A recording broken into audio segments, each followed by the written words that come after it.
kasih pemirsa, Anda kembali menyaksikan Kominfo Newsroom. Kementerian Komunikasi dan Informatika menjalin kerjasama dengan Kejaksaan Agung dalam rangka mengoptimalkan kewenangan pengawasan multimedia. Kerjasama ini diharapkan dapat menyelaraskan dan mengoptimalkan pelaksanaan tugas dalam pengawasan multimedia.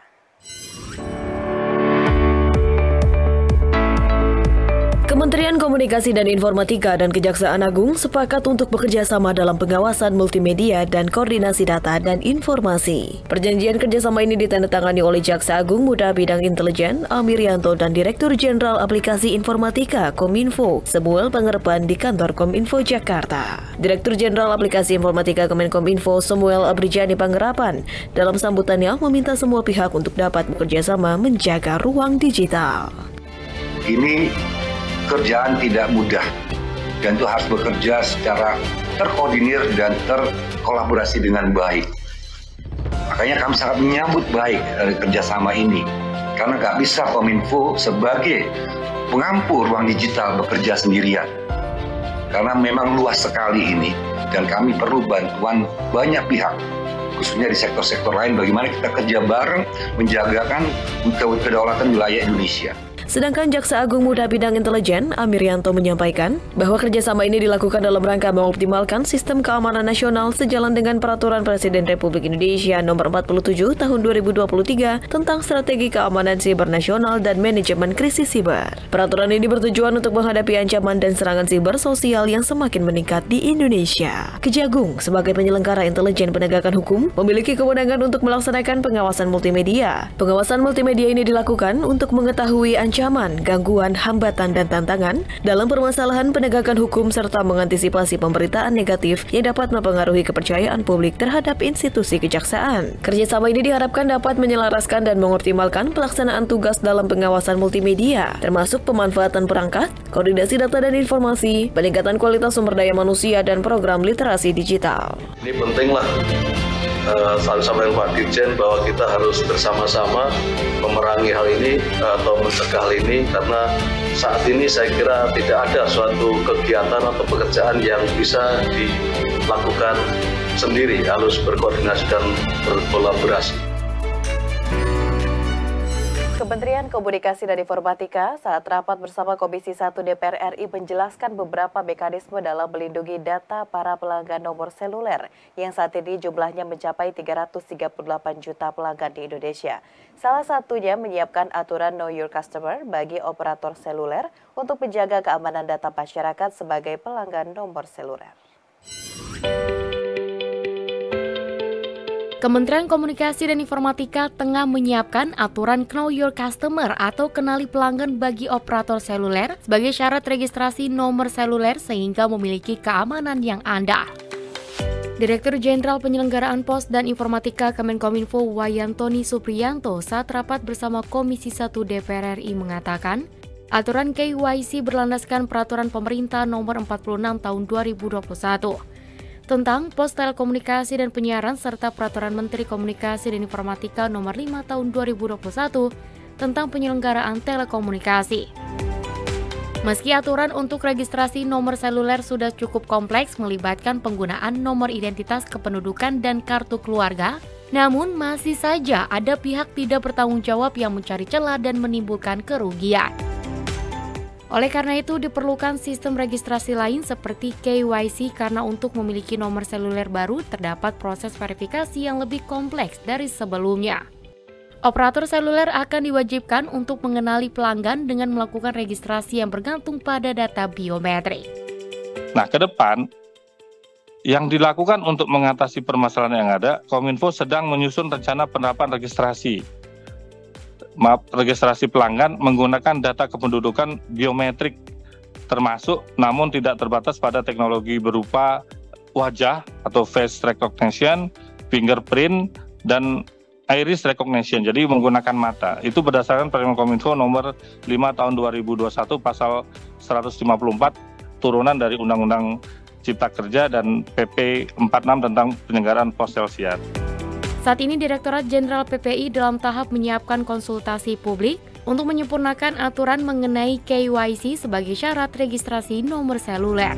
Sanksi administrasi atau sanksi administratif bagi operator seluler yang tidak menerapkan Know Your Customer atau KYC dalam registrasi kartu seluler sebagaimana diatur dalam pasal 153 Permen Kominfo nomor 5 tahun 2021 adalah teguran tertulis. Biasanya ini disampaikan surat teguran pertama, kedua, dan ketiga masing-masing berlaku 14 hari kerja. Kemudian apabila tidak menindaklanjutinya, dilakukan penghentian sementara kegiatan berusaha. Kemudian yang terakhir juga melakukan pencabutan perizinan berusaha. Kemenkominfo mencatat hingga Juni 2023 terdapat sebanyak 338 juta pelanggan nomor seluler yang aktif di Indonesia. 97% diantaranya menggunakan layanan prabayar, sedangkan sisanya 3% menggunakan layanan pasca bayar. Kita ke informasi lainnya, pemirsa. Badan Pengawas Obat dan Makanan terus melakukan pengawasan dan melakukan uji sampling secara ketat sebelum memastikan sebuah produk beredar luas di masyarakat. Pengetatan pengawasan mengacu pada kasus yang sempat viral akibat klaim produk yang tidak sesuai dengan hasil uji lab.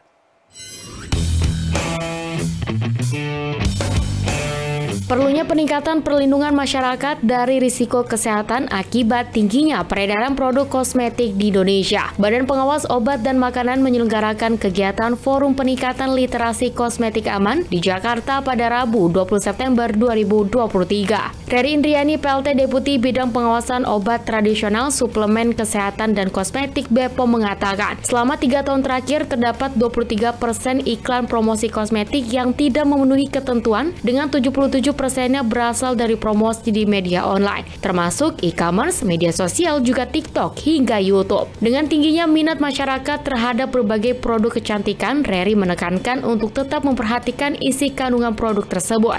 Salah satunya dalam penggunaan sunscreen yang mengandung SPF sesuai standar yang telah ditetapkan oleh BPOM. Hal tersebut pun mengacu pada kasus yang sempat viral akibat dari adanya penggunaan sunscreen dengan klaim SPF di atas 50. Setelah dilakukan pengujian lab, hasil akhirnya hanya mengandung SPF 2. Menanggapi hal tersebut, Reri menegaskan segala macam bentuk produk yang telah dikeluarkan dari setiap marketplace sudah memiliki izin edar dan telah melakukan uji sampling secara ketat dalam pre dan post market atau sebelum hingga setelah produk beredar. Kami tekankan lagi, setelah penilaian sebelum produk beredar, kita melakukan secara rutin post-market control. Artinya kalau di pre-market sudah disetujui misalnya SPF 30 sebagai tabir surya, SPF 30, 40 atau 50, kami lakukan pengawasan di post-market ya untuk memastikan bahwa kandungan dan klaim itu adalah sesuai. BPOM juga terus melakukan pengawasan terhadap produk yang beredar dan secara tegas menginformasikan melalui website Badan POM atas produk yang tidak sesuai dengan ketentuan yang berlaku. Untuk meningkatkan pengawasan dan perlindungan konsumen serta produsen lokal yang memperjualbelikan produknya melalui Asosiasi E-commerce Indonesia, Reri berharap IDEA terus mengingatkan dan mendampingi para anggotanya untuk tetap berusaha sesuai peraturan perundang-undangan. Tak lupa, ia pun mengimbau kepada seluruh influencer, konten kreator, juga beauty enthusiast untuk aktif melakukan sosialisasi literasi bahaya kosmetik ilegal yang beredar luas di masyarakat. Pemirsa, Menteri Koordinator Bidang Kemaritiman dan Investasi Luhut Binsar Panjaitan optimis Indonesia sangat berpotensi untuk bisa menjadi pusat peradaban maritim dunia. Salah satu langkah kebijakan mempercepat upaya tersebut dengan mengembangkan industri hilir atau hilirisasi rumput laut yang akan masuk menjadi proyek strategis nasional.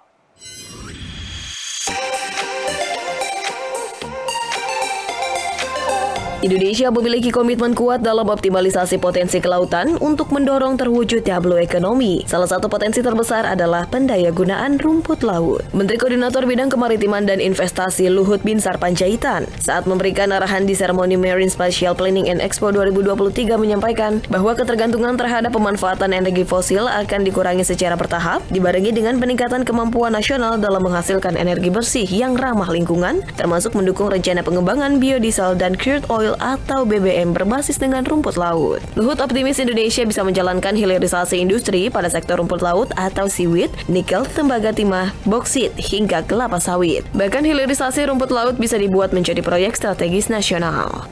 Kita bicara seaweed, bicara nikel, bicara copper, bicara tin, bicara boksit, bicara kelapa sawit.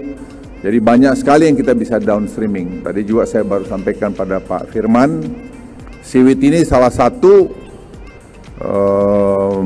akan kita buat menjadi proyek strategis nasional karena juga akan membantu masalah lingkungan dan juga akan memberikan kontribusi, bisa degradable plastik menggantikan, bisa tadi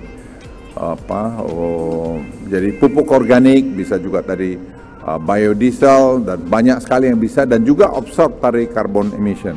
Dengan mengoptimalkan potensi sumber daya kelautan, Luhut berharap Indonesia dapat menjadi pusat peradaban maritim dunia, bahkan pertumbuhan ekonomi dapat tumbuh 6% pada tahun 2045. Nah, kita juga pengen Indonesia menjadi pusat peradaban maritim dunia, dan itu sangat dimungkinkan.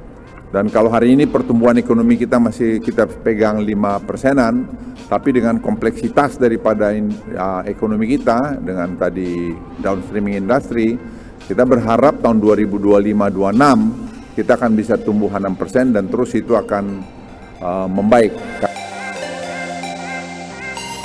Pemirsa, usai jeda kami akan mengajak Anda berdialog kupas tuntas layanan pertahanan Indonesia. Sesaat lagi.